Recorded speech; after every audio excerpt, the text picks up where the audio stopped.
Thank you very much. We had a very, very productive meeting, and I think we've come a long way.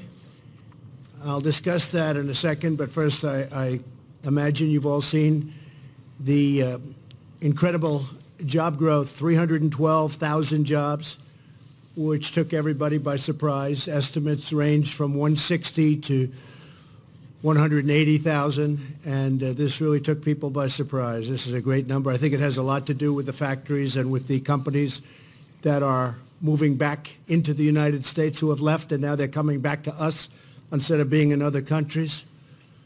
I can't tell you what that does to other countries, but I'm the president of this country.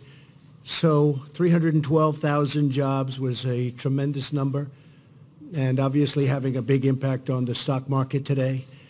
And I do want people to remember that we've had a tremendous success, despite the fact that I'm in the midst of negotiating incredible trade deals for our country that should have been negotiated many years ago by both parties, to be honest. But many years ago, we are doing very well in our negotiation with China. We pretty much concluded our negotiation with Canada, with Mexico. We have done the deal and signed the deal with South Korea, which a lot of people said was not going to happen, would be impossible. It's a good deal. It was a horrible deal. It's a good deal. I think a lot of this has to do with the fact, though, that already companies are moving back into our country that have left our country in some cases. In some cases, they're moving back because they want to be here. But in many cases, these are automobile companies that have left and gone to other countries, and now they're coming back to the United States. So it's nice to see. One of the things that's so beautiful to watch is 3.2% wage growth. That hasn't happened in so long for our country. That's an incredible thing. That means people are actually getting more money, taking home more money, and that's something that's really nice to see. A lot of you have been following me when we were on a thing called the campaign. That was an exciting campaign, a great campaign. And I used to talk about wages going down, not going up, but going down for years, 19 years. And now they just went up 3.2%, and yet there's no inflation because other things are going down, like the price of your gasoline at the tank. It's low, and that doesn't happen by luck. I work hard on that. That's like a tax cut for people. So a lot of good things are happening. Labor participation rate increased to 63.1. That's an incredible number also. So I just wanted to bring that out. The economy is very good. And remember, from the time of my election, the stock market's gone up very close to 30%. And that's with all of the things that are happening. And there are a lot of things happening. We have a massive trade negotiation going on with China. President Xi's very much involved. So am I. We're dealing at the highest levels, and we're doing very well. We're doing very well. In the meantime, we've taken in billions and billions of dollars in tariffs from China and from others. Our steel industry's come roaring back, and that makes me very happy. I think we'll have to build a steel wall as opposed to a concrete wall, because we have steel companies again. There's something awfully nice about that sound. So we had a productive meeting today with Speaker Pelosi and Senator Schumer. I thought it was really a very, very good meeting. We're all on the same path in terms of wanting to get government open. We're going to be meeting. I've designated a group, and we're going to be meeting over the weekend, that group, to determine what we're going to do about the border. Really, I want to thank a lot of the Border Patrol people and ICE people who came up yesterday. They had a tremendous impact on, I think, a lot of Democrats, frankly, but a lot of people, because they were able to lay out exactly what the problem is. And one of the problems described to me as an example, your ports of entry. We're going to agree with Chuck and Nancy and Steny and Dick Durbin was there. We're going to agree that, and we want to, make the ports bigger, more powerful, able to handle more traffic, have very, very powerful drug equipment there. So they make very good stuff now. We don't have it because of budgets and other reasons, but we're going to make our ports of entry very powerful, very strong. We're going to have the best drug-finding equipment anywhere in the world. They make it much better today than they made it even 2 years ago.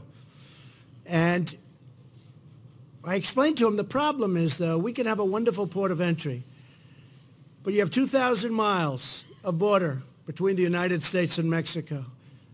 And if you take a look and you see, like we do, through certain technology, including cameras in airplanes, not just drones, you'll see vast numbers of vehicles driving through the desert and entering where you don't have a very powerful fence or a wall.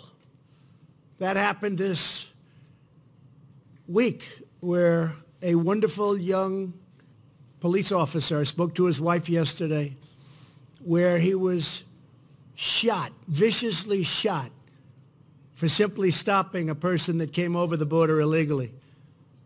Got shot, killed, and took the most beautiful picture just hours before, a Christmas picture. We don't want that happening. But I was explained to, and I explained to people, because it's really common sense.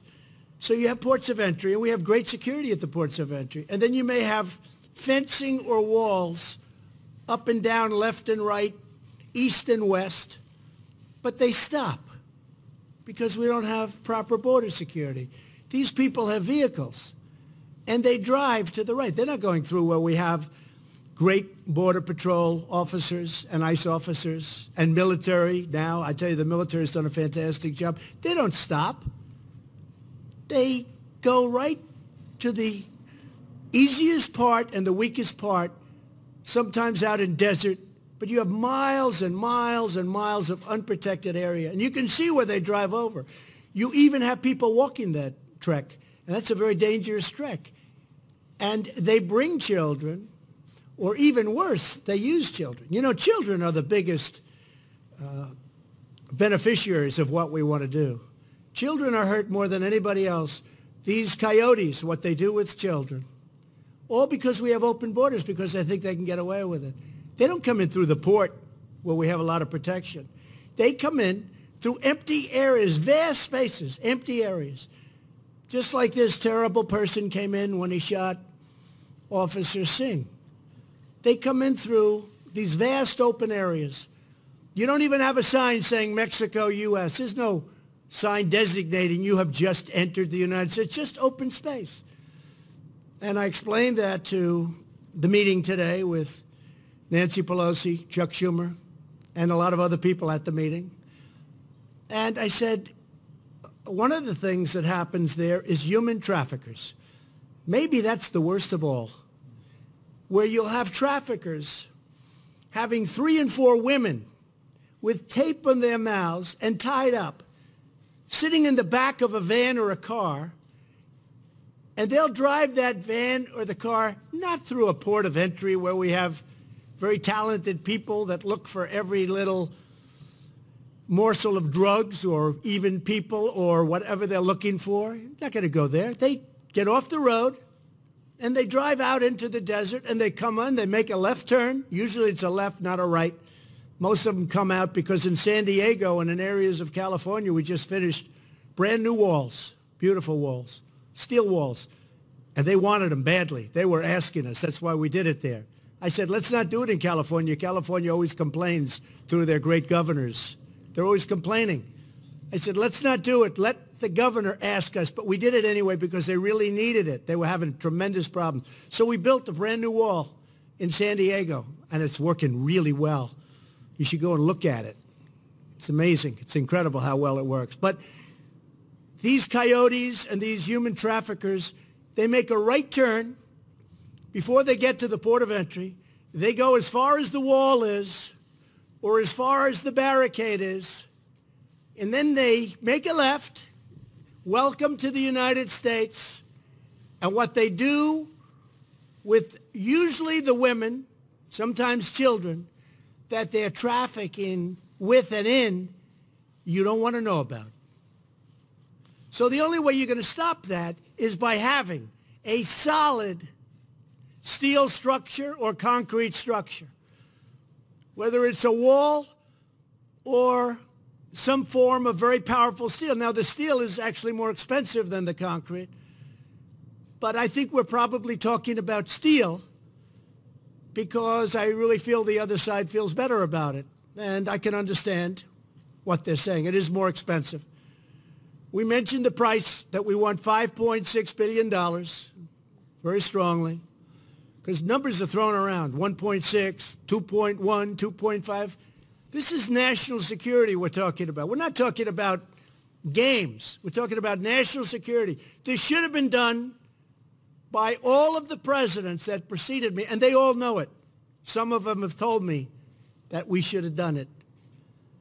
So we're not playing games. We have to do it. And just remember human traffickers. Remember drugs. The drugs are pouring into this country. They don't go through the ports of entry. When they do, they sometimes get caught. When we finish, and the Democrats do want this, they want ports of entry strengthened, and I want to do that too. In fact, we have it down. It's about $400 million, and we can have the best equipment in the world. Now what they'll do, if we have the protection and we have strong ports of entry with this incredible drug-finding equipment, I don't know what they're going to do because they're not coming in through past the steel gates or the steel walls or the concrete walls, depending on what's happening, because we are meeting this weekend. We have a group. I've set up a group. They are going to tell us who their group of experts and probably people in the Senate and congressmen and women are going to come. And we have 3. I said, give us 3. Then I said, you know what? Send over 9 or 6 or 3 or 2. Doesn't matter. Send over whoever you want. But it's common sense. So now when they make that turn, they make it. And now all of a sudden they can't go any further. And they have to go back. And that's going to stop the caravans for 2 reasons. Number one, they're not going to be able to get through. But when they realize they can't get through, what's going to happen? They're not going to form and they're not going to try and come up. And they can apply for asylum, and they can, most importantly, they can apply for citizenship because the companies that I told you that created these great job numbers, they're incredible job numbers, beyond anybody's expectations. I don't think there was one Wall Street genius, of which I know many of them, but they're not geniuses.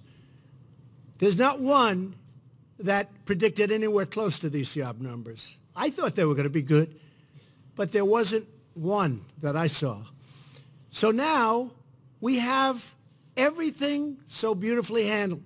We need to have, however, we need border security. And all of this security, if we do what I think what the Democrats want, all of the border things that we'll be building will be done right here in the good old USA by steel companies that were practically out of business when I came into office as president, and now they're thriving. You call up the heads of U.S. Steel, and I could name 10 companies. You look at what's going on in the steel industry. It's almost a miracle. It was a dead industry. We need steel for defense. We need steel for a lot of things, steel and aluminum. But those industries were in deep trouble. The steel industry was almost dead, and now it's a very vibrant, vibrant industry. So what I'm going to do is ask, first of all, Mike Pence, Vice President, to say a couple of words, because Mike is, we put together a team of people that will work over the weekend, and they'll be negotiating on the border, on the look, on different things having to do with border security, including at the ports of entry. And I think they're going to be very successful because I found the Democrats really want to do something. So we're at 5.6, if you look at it, $5.6 billion. But we are able to also, in addition to that, because what we want to do has to be done properly, and we're negotiating very tough prices, very, very tough, because you heard much higher numbers. Those higher numbers were very much a misnomer. You heard 20 and 25 billion in DACA. What happened is when a judge incredibly, because it was an incredibly, I will say wrong decision, In fact, President Obama, when he signed the DACA with the executive order, made a statement to the effect, this isn't going to work. And some judge from the Ninth Circuit, here we go again, upheld it. And then it was upheld by the Ninth Circuit appellate. And now it's going before the United States Supreme Court. And hopefully that will be properly adjudicated, because if it is, talks will begin on larger immigration matters having to do with DACA, having to do with other things. So that is taking place. We may add a few things onto our discussions over the weekend, but I'm going to ask Mike Pence, and then I'll have Leader McCarthy say a few words, and we'll take a couple of questions. But we're very proud of the jobs and the job numbers. That was incredible. And I think I'll be even more proud if we can have great border security for the first time in really the history of our country. The southern border is a dangerous, horrible disaster. We've done a great job, but you can't really do the kind of job we have to do unless you have a major, powerful barrier, and that's what we're going to have. So first we start with Mike Pence. Okay, Mike.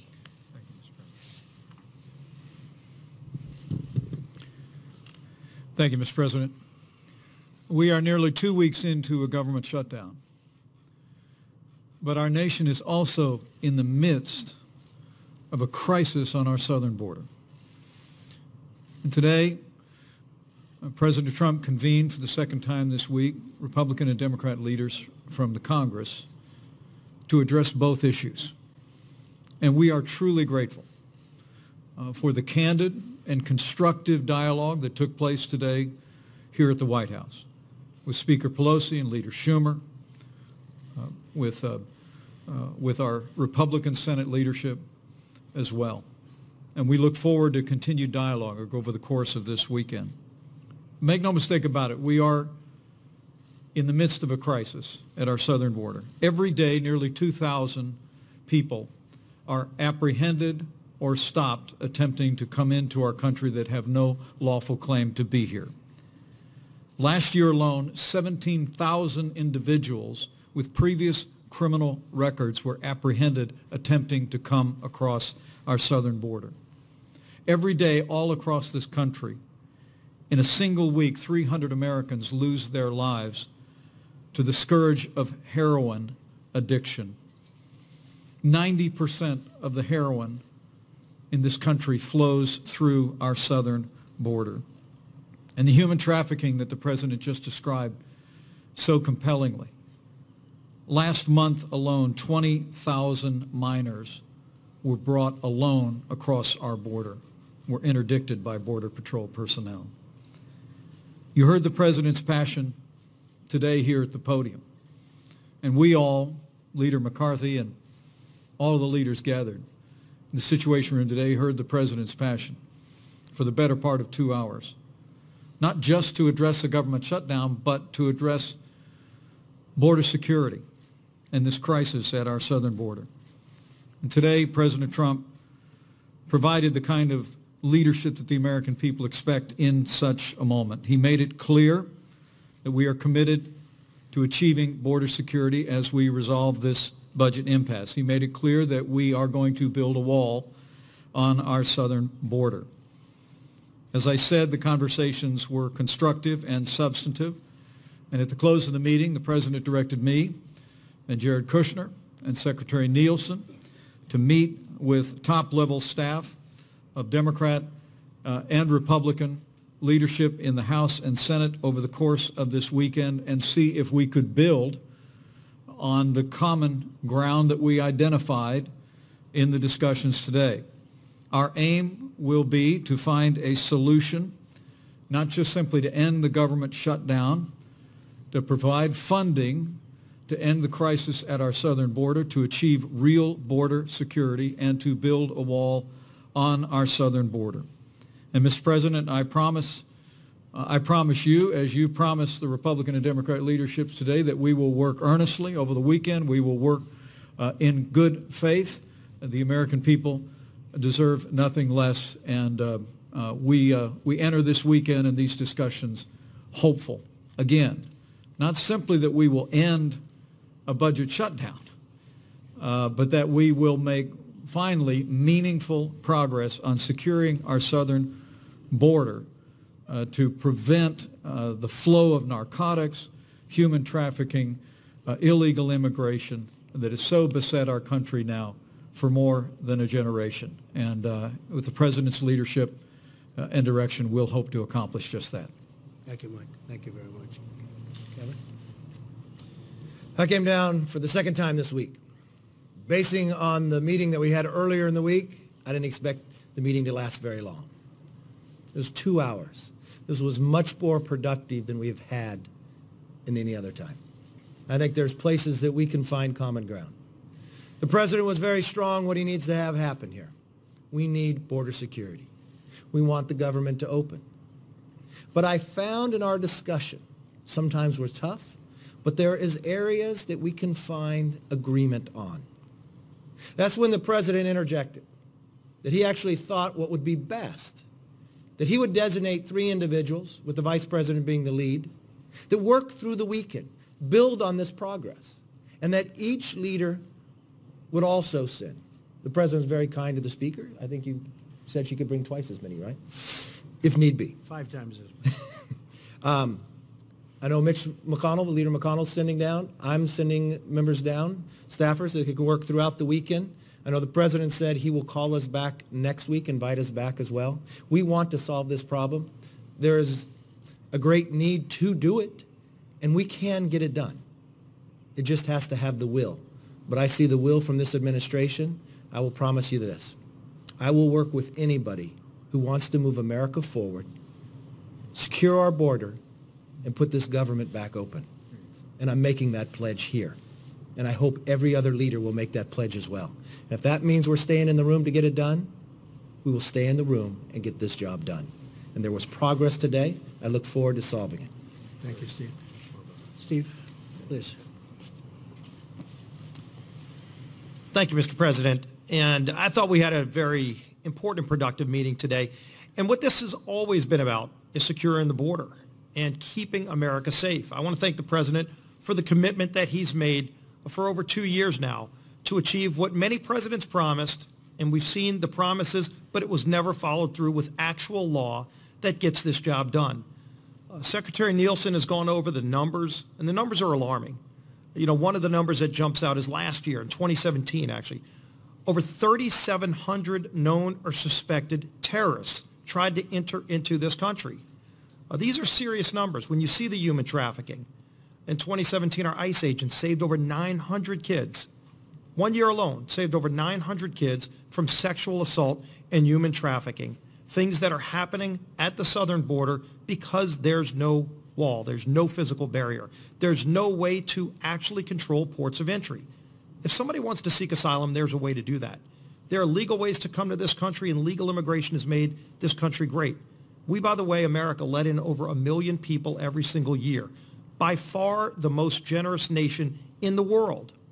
And yet we have laws that need to be followed to keep Americans safe and to protect the integrity of a system where right now there are millions of people who are waiting in line to come to America to seek the American dream, like Officer Singh did when he sought his chance at the American dream.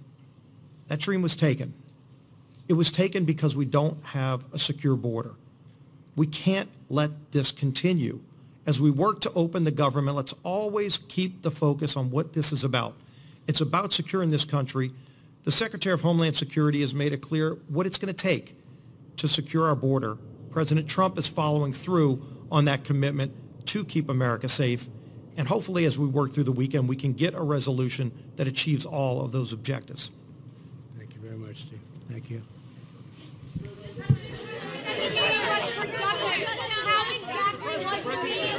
Major, go ahead.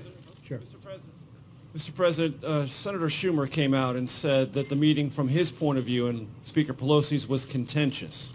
He also said, you said in the meeting, this is him quoting you, I just want to check, that the shutdown could go on for months or even a year or longer. Did you say that? And I did. Is that your assessment of where we are? Absolutely, I said that.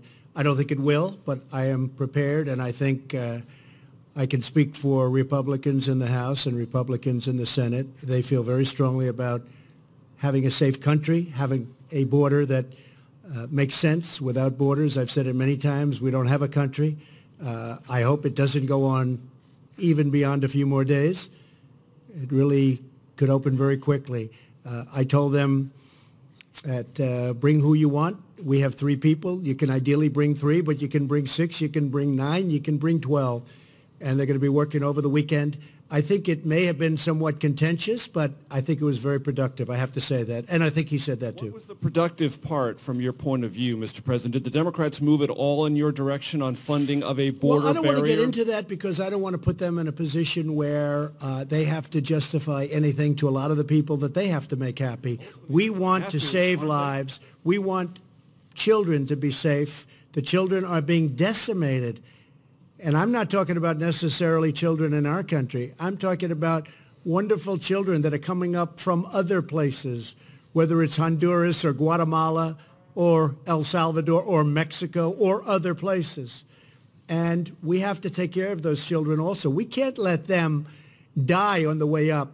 What's happening to women on those caravans, you're not talking about it, but it's horrible what's happening. If they know it's not going to take place because they can't get through because we have a great border wall or fence or barrier, they're not going to come up and you're not going to have the problem. At the same time, they can apply to come into our country legally like so many people have done.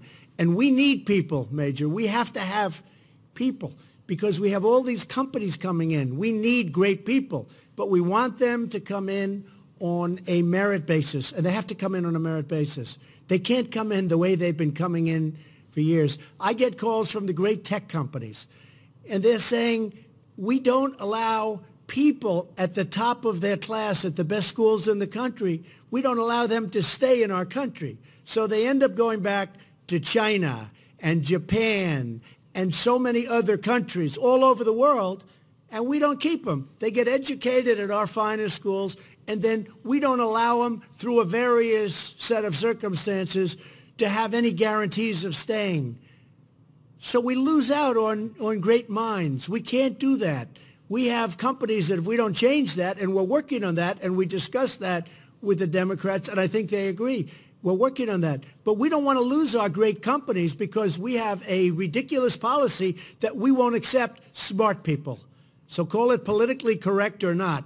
But we have to let these great, brilliant companies have the smartest people in the world. Yes, ma'am. Hold it one at a time, please. Go ahead. Mr. President, why not reopen the government to create more space to have that broader conversation? Well, we think it could go very reform? quickly.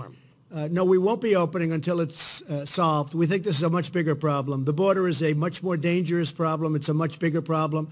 It's a problem of national security. It's a problem of terrorists. You know, I talk about human traffickers. I talk about drugs. I talk about gangs. But a lot of people don't say we have terrorists coming through the southern border because they find that's probably the easiest place to come through. They drive right in and they make a left. Not going to happen. Not going to happen. So we're not going to do that. We won't be doing pieces. We won't be doing it in drips and drabs. And I'll tell you what, I've seen a lot of people over the last week and a half. I've been right in this magnificent structure right behind you. It's called the White House. And I was here on Christmas, and I was here. My family was in Florida. I said, go to Florida. And I didn't even find it to be a lonely place. There's something very special about the White House. But I was here Christmas. I was here on New Year's Eve. And I will tell you, the people that I've spoken with, and I've gotten to meet a lot of people that I wouldn't have met. A lot of people have been coming through the White House and explaining different things and different attitudes. A lot of people that you think are upset, and certainly they're not thrilled, but they say, sir, do the right thing. We need border security. And these are people that won't be getting paid. Border Patrol yesterday was saying, sir, we're affected by it. Do what's right. It's time. This is after many, many decades. Many, many decades. This should have taken place a long time ago. We're going to get it done. Yes, ma'am. Thank you. 2 questions for you. Was DACA part of the discussions today? And also, why did it take this many days for a working group to come together? Why didn't you just hash the details out today? Well, sometimes that's what happens in a negotiation. It does take longer than it should, and sometimes you agree to things that could have been agreed to 2 weeks ago, but that's just the way a negotiation is. I mean, we set out a number, $5.6 billion. We're very firm on a number. We also explained that, as you probably understand, the military is very affected. We may use the military for parts of it. Homeland Security obviously is very affected. We may, in addition to the 5.6, we will use Homeland Security funds. So we have things happening in addition to the 5.6, but we have to get a structure built. Was DACA part of the discussion? Please, so go just ahead. to follow up. Go ahead. Was DACA discussed? Thank you, Mr. President. To follow up on that question, with respect to the DACA program, were you discussing that in terms of a pathway to citizenship being included in the end to the partial government shutdown? Well, we discussed it a long time ago, as you remember. That was when they had this mythical number of $25 billion. But actually, it was $25 billion, but only $1 billion up front. Then we talked $2 billion, $1.5 billion. The rest of it, the government couldn't guarantee because it's not set up to guarantee. You remember those discussions. But where it really ended was when the judge ruled against. And it was, I said, as soon as that happened, because that was a shocking decision. It was shocking to the Democrats, and it was more shocking to the Republicans. It was an incorrect decision. It was a political decision made by a judge. And I know a lot of people don't like when I say it, but try going there sometime to the Ninth Circuit and try winning a case. Not easy. Everyone files right in the Ninth Circuit. The fact is, it was a terrible decision and an incorrect decision. When that decision came down, when that judge ruled the way he ruled, I said, as soon as I heard it, I said, you know what's going to happen? We're never going to hear from them again. And that's what broke up the DACA deal. Yes, we had a pathway. We had many things. That was getting close to being a deal. The problem was that the money was a very small amount of money. It wasn't really the 25. It was 25 and then come back every year. Well, we don't want to go through that every year. But we were getting close, and I said as soon as that decision came down, that incorrect and horrible decision. I mean, there's been a number of them made lately. But as soon as that decision came down, I said, you'll never hear from him again. And I called up. I said, hi, it's President Trump. What's going on? They say, President Trump? We don't know who that is. It was over. The deal was over. That's what killed the DACA deal. It was nothing else. It was the judge's decision.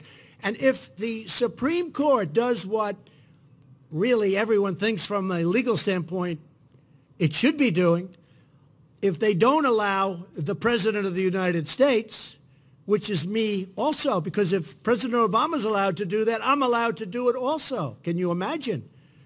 If the Supreme Court overrules that wrong executive order, we'll have a deal very quickly on DACA and other things. And the Democrats want that, and so do we. But once he ruled that way, it was something you couldn't really negotiate. Yes, Haley? Thank you, sir. Mr. President, two questions for you. Are you still proud to own this shutdown?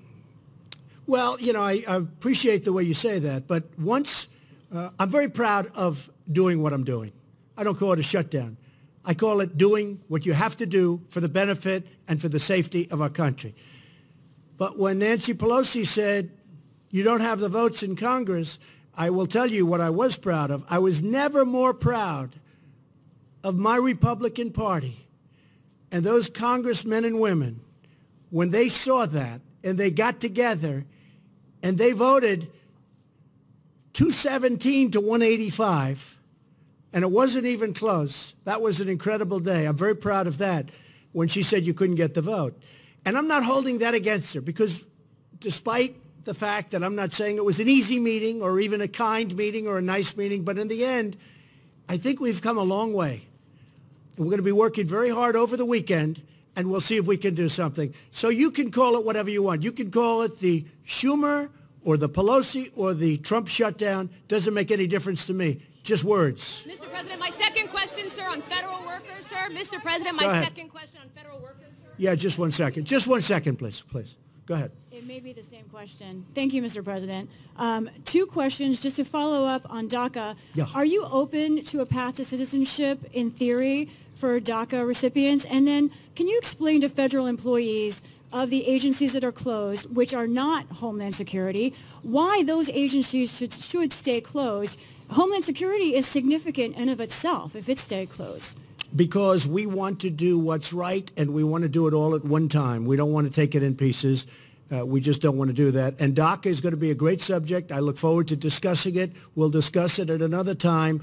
But there are a lot of great things that can happen with DACA if the Democrats want to do that.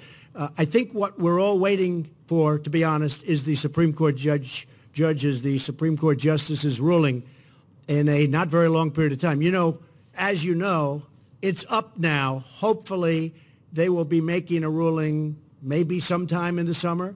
So I think before we discuss too much DACA, I would like to see what happens. I think it's a very important decision because, frankly, if they rule the way it is, it gives the president too much power. Can you imagine me saying that? But I would be entitled to the same power. It's not a correct thing that took place. And President Obama never felt it was going to hold up, and it held up. But I don't think it's going to hold up at the Supreme Court. If it doesn't hold up, you're going to see a lot of good things happening because you'll be having DACA and you'll be putting other things with DACA. Hopefully by that time, the wall will be well under construction. And just a little statement on that. We've already built a lot of the wall. We've been working very, very hard. We've renovated a tremendous amount of wall. I just told you we did a lot of wall in San Diego where we needed it very badly, where they wanted it very badly. So we haven't been sitting still for the first, believe it or not, less than 2 years. We've been working very, very hard. The wall is, we've done a lot of miles of wall already. So we're not just starting off fresh, but we have large numbers of miles that we have to do. And we can't let gaps, because if you have gaps, those people are going to turn their vehicles, or the gangs, they're going to be coming in through those gaps. And we cannot let that happen. Kevin. Thank you, Mr. President. Appreciate that. Question about government employees. What is your personal message to those who are impacted by the shutdown? And if you wouldn't mind, if you could comment on the remarks made by a freshman congressperson about impeachment involving a bit of a profanity last night. Well, you can't impeach somebody that's doing a great job. That's the way I view it. I've probably done more in the first 2 years than any president, any administration in the history of our country. You look at tax cuts, you look at regulations, you look at what we've done for the vets, you look at the rebuilding of the military and the numbers that we're talking about, and many other things. I can give you a list. It's pages long. So I think it's very hard to impeach somebody who's done a great job. That's number one. And we even talked about that today. I said, why don't you use this for impeachment? And Nancy said, we're not looking to impeach you. I said, that's good, Nancy, that's good. But you know what? You don't impeach people when they're doing a good job. And you don't impeach people when there was no collusion, because there was no collusion. You know Russians better than I do, Kevin, okay? There was no collusion. I didn't need Russians to help me win Iowa. I didn't need Russians to help me win the great state of Wisconsin and Michigan and Pennsylvania. I won them because I went there and I campaigned hard. And my opponent didn't go there enough. And she lost a lot of good states, a lot of states that for many, many years, for decades, have gone Democrat. They went Republican. That's why I won, not because of Russia. Your comment about the freshman congressperson's comments specifically about... Well, I thought her comments were disgraceful. This is a person that I don't know. I assume she's new. I think she dishonored herself, and I think she dishonored her family. Using language like that in front of her son and whoever else was there, I thought that was a great dishonor to her and to her family. I thought it was highly disrespectful to the United States of America. Yes. Go ahead. Thank you, Mr. President. Earlier this week, you repeated your claim that through the USMCA, Mexico will be paying for the wall. Can you describe in detail the specific mechanisms in the trade deal that will you're going to be Mexico seeing it very pay for the soon. wall? We made a new deal, a new trade deal. NAFTA has been one of the great disasters of all time, probably the worst trade deal ever made, maybe. We lost millions of jobs, thousands and thousands of companies. NAFTA left our country dry. NAFTA was a disaster. I campaigned on either terminating or renegotiating NAFTA. And Bob Lighthizer and Jared Kushner and a whole group of people did an incredible job. They did an incredible job. And now we have a deal that's great for our country. And by the way, good for Mexico, good for Canada also. As you know, it's the three countries. We will be taking in billions and billions of dollars more money for the United States, including jobs, including companies that won't be leaving us anymore and going to Mexico and in some cases Canada to a lesser extent. But we lost 25% of our car business because of NAFTA. NAFTA was a disaster.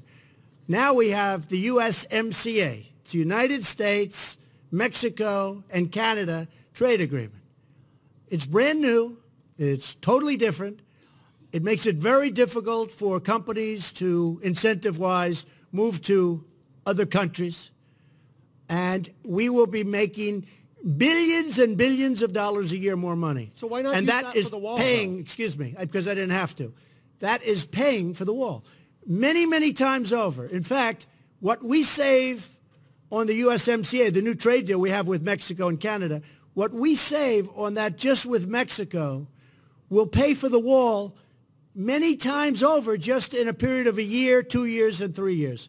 So I view that as absolutely Mexico is paying for the wall, and that's fine. Will you be pressuring Putin? Yes, ma'am. Go. You ran your campaign promising supporters that Mexico is going to pay for the wall and that the wall was going to be made of concrete. You just said earlier that the wall could be made of steel, and right now our government is shut down over a demand from your administration that the American taxpayer pay for the wall. So how can you say you're not failing on that promise to your supporters? Very nice question, so beautifully asked, even though I just answered it. You didn't Look, answer. let me just tell you, excuse me, are you ready? Are you ready? I just told you that we just made a trade deal, and we will take in billions and billions of dollars, far more than the cost of the wall. The wall is peanuts compared to what the value of this trade deal is to the United States. As far as concrete, I said I was going to build a wall. I never said, I'm going to build a concrete. I said I'm going to build a wall. You said concrete. Just so you don't, because I know you're not into the construction business, you don't understand something. We now have a great steel business that's rebuilt in the United States. Steel is stronger than concrete. If I build this wall or fence or anything the Democrats need to call it, because I'm not into names, I'm into production. I'm into something that works. If I build a steel wall rather than a concrete wall, it will actually be stronger than a concrete. Steel is stronger than concrete, okay? In case you could check it out. Listen, if I build a wall and the wall is made out of steel instead of concrete, I think people will like that. And here's the other good thing. I'll have it done by the United States Steel Corporation, by companies in our country that are now powerful, great companies again. And they become powerful over the last 2 years because of me and because of our trade policies. So if I have a steel wall, or you could call it a steel fence, but it'll be more powerful than any of the concrete walls that we're talking about. It's possible that it will look better. And one of the things, I think you have seen this, that's very important for us, very, very important, in speaking to Border Patrol, ICE, and actually local law enforcement, and even military, they want to be able to see through it. You can't really see through a concrete wall. They want to be able to see who's on the other side of the wall. Because if they're here and you have about a 12-inch concrete wall and you have people on the other side, but you can't see what's over there, it's very dangerous. They want to be able to see through the wall. A see-through wall made out of steel is far stronger than a concrete wall. So I'm very happy with it. I think, I'm not sure, but I think that's what the Democrats prefer. And if it can get them there, I'm okay. It actually will be a more powerful wall, and it will be a more beautiful wall than having a concrete wall. So if the new trade deal, Mr. President, Jeff, Mr. Jeff, President, go ahead. if the new trade deal is going to pay Mr. President, go ahead. You go ahead, Jeff. You mentioned China, sir, in your remarks. Are you concerned about the words and the actions of Apple this week with regard to revenue? And can you tell us what sort of progress you meant when you were referring to trade talks with China? Well, I think we're doing very well. China's paying us tremendous tariffs. We're getting billions and billions of dollars of money pouring into the Treasury of the United States, which in history we've never gotten from China, as you know. It's been very unfair. I had a fantastic meeting with President Xi, who I both like and respect. One of the things that came out of that meeting was fentanyl. As you know, almost all of it comes from China. And he's going to now criminalize the making of fentanyl. And unlike our country, they have unbelievably strong prohibitions about drugs. That was not on their list. They view it as I guess, as some kind of a commercial product. Now they view it as something that's very dangerous. They're going to be changing their laws to make fentanyl a criminal process if you're making fentanyl. If they do that, you know what their ultimate is. It's called the death penalty. I think that could have a tremendous, and I thanked President Xi very much. So the first question I said to him before we started the trade talks in Argentina, this was a meeting that was supposed to last for about 45 minutes, and it ended up being almost 4 hours. Some of you were there. It was a great meeting. We'll see what happens. You never know with a deal. But I will tell you, China is not doing well now, and it puts us in a very strong position. We are doing very well. But we're taking in billions and billions of dollars, and I hope we're going to make a deal with China. And if we don't, they're paying us tens of billions of dollars worth of tariffs. It's not the worst thing in the world. But I think we will make a deal with China. I really think they want to. I think they sort of have to. And I think we're going to have a great relationship. I think that President Xi and myself have a great relationship. Also, North Korea.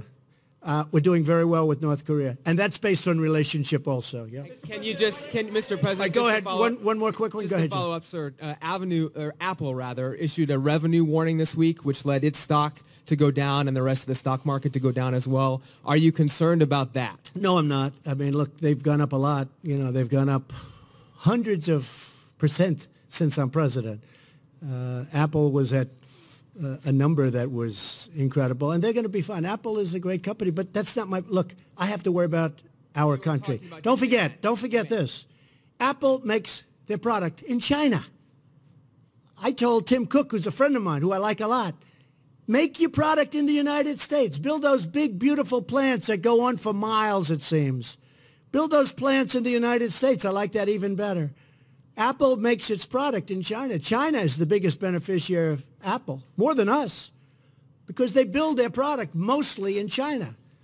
But now he's investing $350 billion because of what we did with taxes and the incentives that we created in the United States. He's going to build a campus and lots of other places.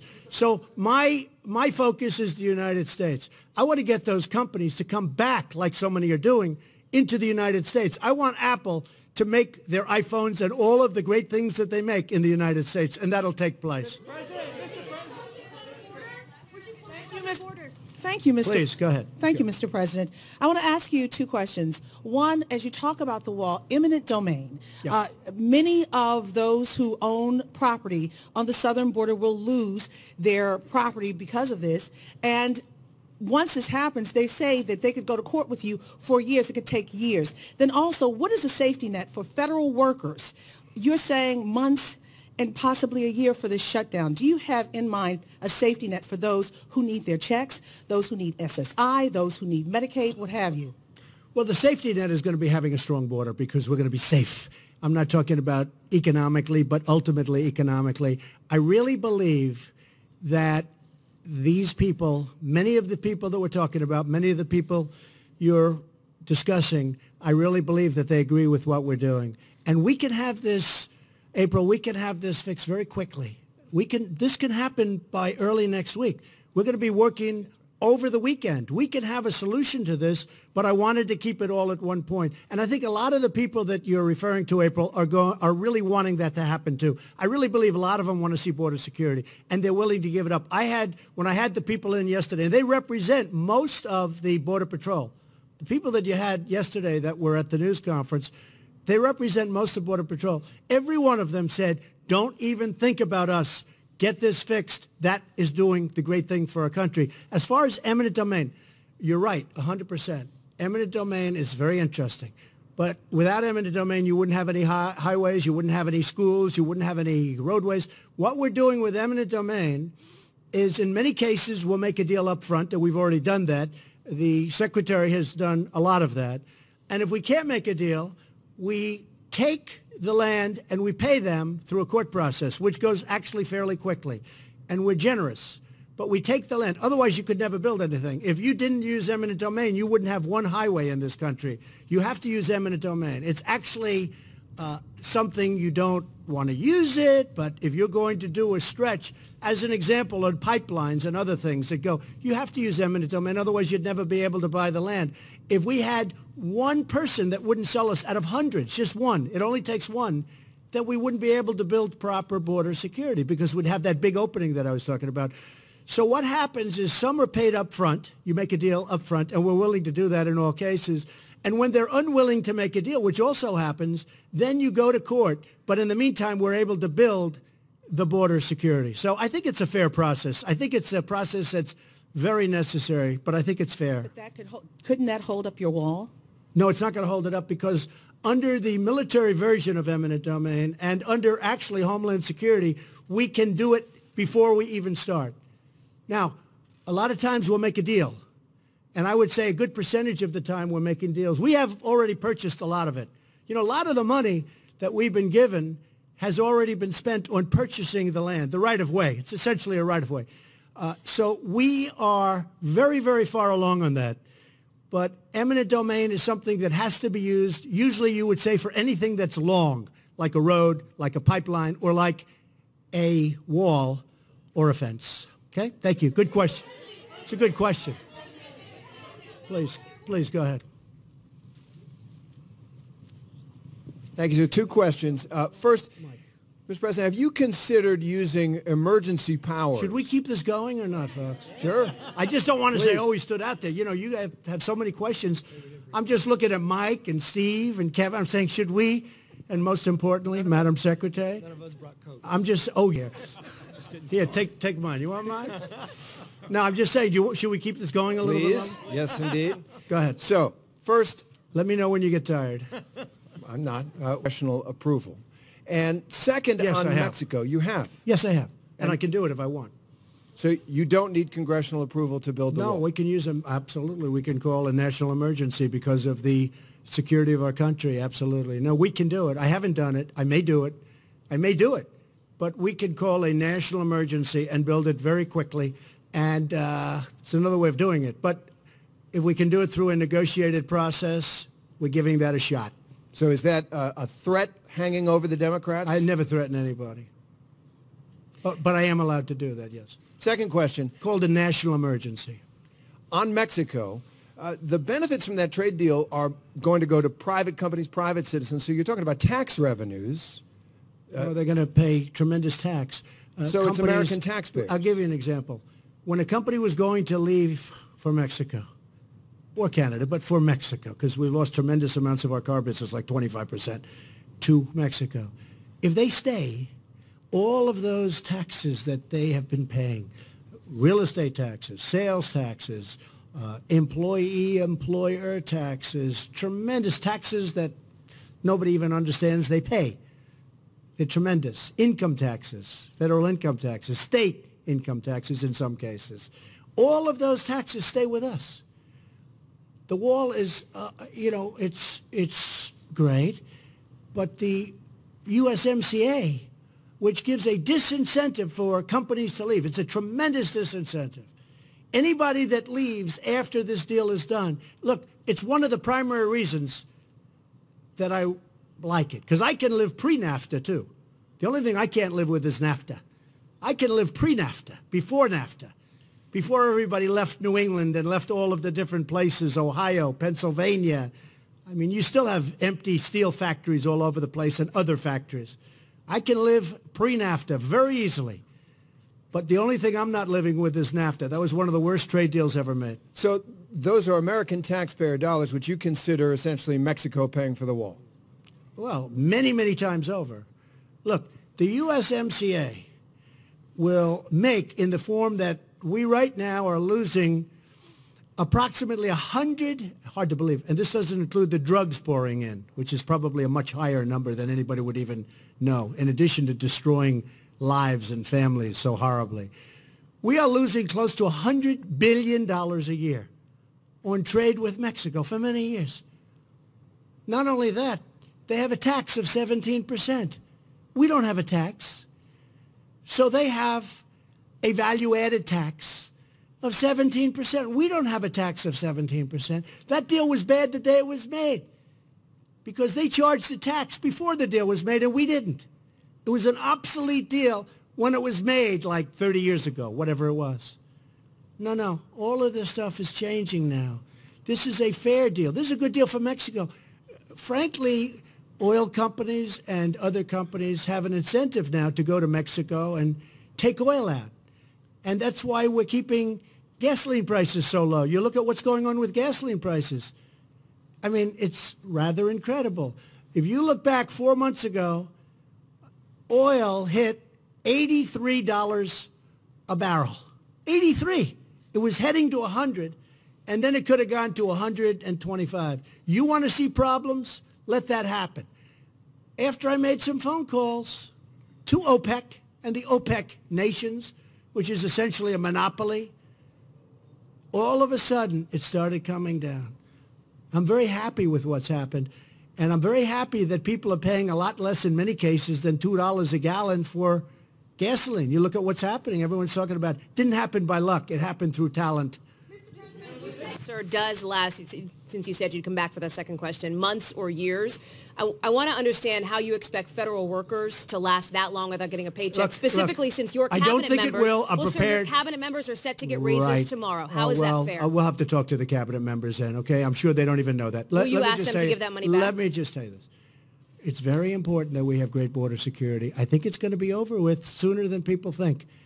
But I will do whatever we have to do. If we have to stay out for a very long period of time, we're going to do that. And many of those people, maybe even most of those people, that really have not been and will not be getting their money in at this moment, those people, in many cases, are the biggest fan of what we're doing. How do you know that, sir? All right, please, Major, go ahead. Follow up on that, Mr. President. The $10,000 raise that your cabinet members and senior administration officials are due to receive starting tomorrow. Will you ask them not to accept that, at least during the shutdown itself? Well, I might consider that. You know, that's something I may consider. That's a very good question. Okay, who else is out there? Mike, who do you see out there that's always been very fair to us? Is there a commitment? Are you committing to that, Mr. President? Mr. President, are you committing to that? Go ahead. Yeah, good. Go ahead. Go ahead. Thank you. No, that's right. Right? All right. Thank you, Mr. Vice President. Mike likes you. Yeah. Thank you, sir. Mike highly recommended you. Okay. Watch. This will be the killer of them all. Go ahead. Well, two questions, if that's all right. First one is kind of a follow-up for that. You're a landlord. For people that are worried about paying their rent checks, government employees right now, people that are worried about bill collectors, would you ask those companies, the landlords, to kind of go easy on? I think they will. I think they will. I'm sorry. Would you ask? I think that happens. You know, hey, I've been a landlord for a long time. I've been in the real estate business for a long time. When you see there are problems out there, difficulties out there, you know, the people are all good for the money. They work with people. They work with people. So you would encourage landlords? Sure. I would encourage them to be nice and easy. We have a bigger subject that we're doing. It's called the security of our nation, including terrorism, please. Okay. If you don't mind, one more question, sir. But if you don't mind, please. Go ahead. Okay, thank you, sir. Go ahead. No, come on. Okay, sir, excuse me. Thank you, Mr. President. Thank you. I had a question about the terrorism. I wanted to ask, who are these individuals who are being captured terrorists? Are they people on the watch list? Are they from travel banned countries? A second question I wanted to ask, why is Senator Mitch McConnell not here? Why was he not invited? Oh, he's been great. He's been really fantastic. Mitch McConnell, first of all, he was here. He was with us for hours at the meeting. Why is he not here here in the Because Rose he's Garden running right now? the Senate. I mean, Mitch McConnell has been fantastic. He has been really great. He's right at the top of everything that we're doing, and he's really been fantastic. Kirsten, do you want to answer that question about the terrorists? Sure. So obviously I can't get into classified information, but what we do know is we've stopped, CBP has stopped over 3,000 what we call special interest aliens trying to come into the country on the southern border.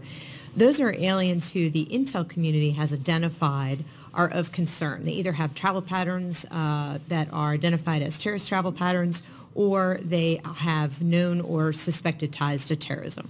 So we have 3,000 that we know about. I think what the president continues to make clear is it's our sovereign duty to know who comes into our country. Without any kind of a structure and without changing the laws, we have no way to know the identity of every person that walks across the unsecured border.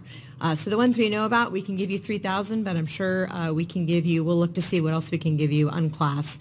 Obviously, there's ongoing investigations that I can't get into. Mr. President. So I think that we can say with surety, I think it was a great meeting. We'll see what happens. It may get solved. It may not get solved. You now know the number. You now know what we're willing to do. And if we have to do it, we'll do it. And again, we're going to be, I believe, very productive over the weekend. We have a very talented group. They have a very talented group of people, so I understand. And I think some tremendous things will happen. And I really believe the biggest beneficiaries of what we're doing are children, are women, are workers. And a lot of these people that really do benefit are not only the people in our country, but the people that travel up trying to get into a country that they think they're going to get into and they can't. And they get sick, and there's tremendous damage done to them and their families. These are all tremendous beneficiaries of what we're doing. So this really does have a higher purpose than next week's pay. And the people that won't get next week's pay or the following week's pay, I think if you ever really looked at those people, I think they'd say, Mr. President, keep going. This is far more important. I want to thank you all, and we'll see you soon.